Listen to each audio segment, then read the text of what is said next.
Even agents get this wrong.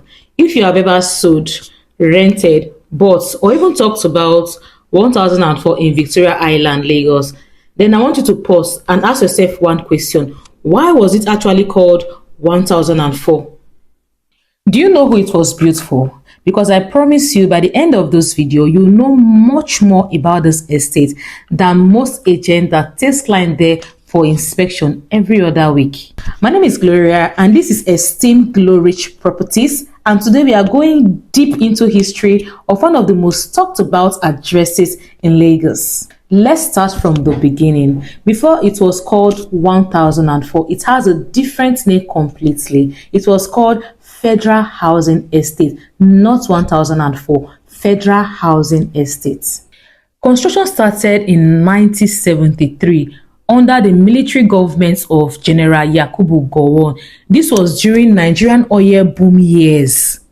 Money was flowing into the country from crude oil, and the federal government was investing heavily on housing, infrastructure, public buildings, real estate, and this building was part of that vision. It was designed by a Nigerian architect named Isaac Fola Alade.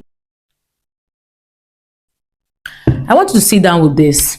In the early 1970s, when most houses we have in Lagos was bungalows and low-rise buildings, this man sat down and designed a cluster of high-rise towers sitting on 11 hectares of land in Victoria Island, Lagos. It was ambitious.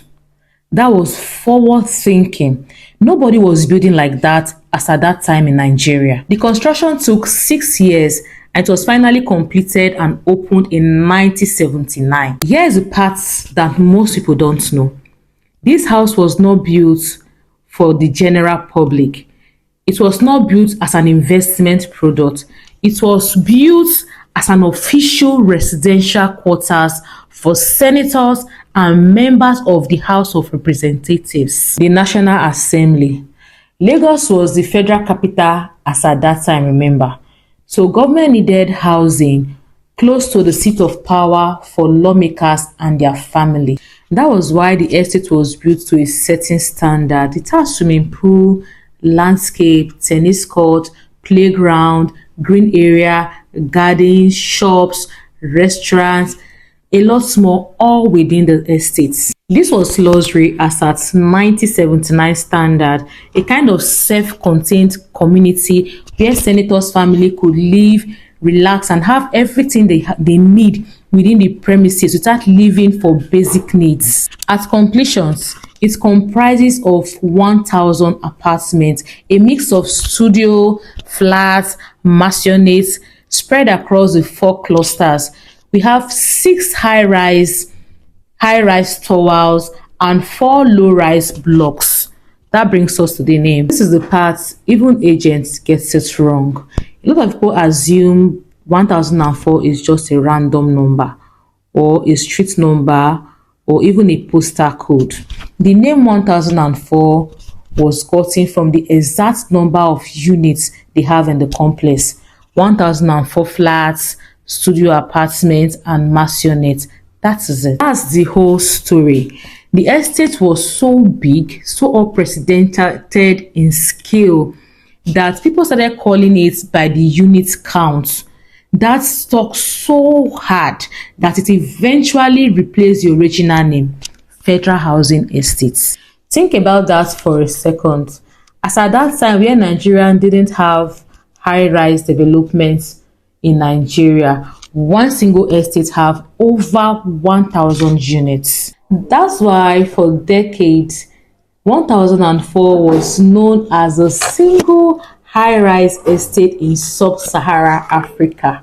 Now, here is where the story takes its turns. In the early stroke mid-1990s, Nigerian federal capital moved from Lagos to Abuja. When the capital moved, the senator, the House of Representative members, their family, the exact people this house was built for moved with it. So what happens to 1004? It didn't stay empty. It transitioned.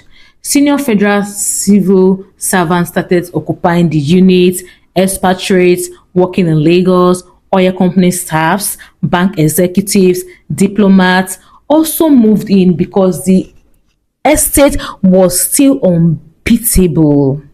You have to remember, Victoria Island was becoming commercial and business center. Even without the senator, this was one of the best addresses in the city. But without the original purpose, driving investments and maintenance, the estate slowly began to show its age. Buildings that were state of art in 1979 started needing renovation by the 1990s and early 2000s. This next part is very important for anyone in real estate because it explains why 1004 operates completely different from how it started. In 2004, the federal government sold this estate to USCM Property Development Company, one of the most established and oldest property companies. This was the largest property transaction in Nigeria at that time. There came a moment a lot of people still talk about today. In the year 2009, the estate was reopened for sale after a full refurbishment. And in that single week, over 600 apartments were pre-sold to corporate buyers. That was the largest single-day property transaction recorded in Nigeria that year. That tells you something.